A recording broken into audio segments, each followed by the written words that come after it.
Gorizia invasa dalle penne nere per la giornata regionale della riconoscenza per la solidarietà e il sacrificio degli alpini, promossa nel 50° anniversario del terremoto del Friuli del 1976.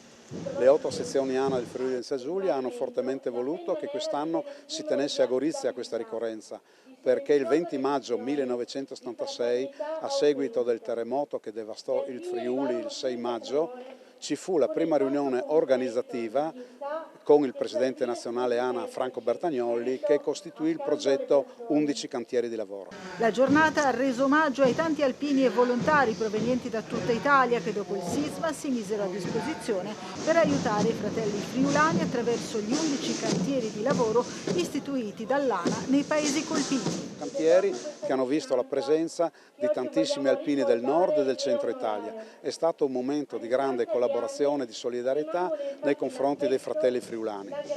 Oggi abbiamo avuto il piacere come sezione di Gorizia di organizzare questa iniziativa, anche perché con le altre sezioni abbiamo deciso ogni anno di farla a rotazione. In più nel mese di giugno a Gemona del Friuli ci sarà un grande raduno triveneto degli alpini dove parteciperanno non solo gli alpini del Triveneto ma anche gli alpini che hanno fatto parte degli 11 cantieri di lavoro.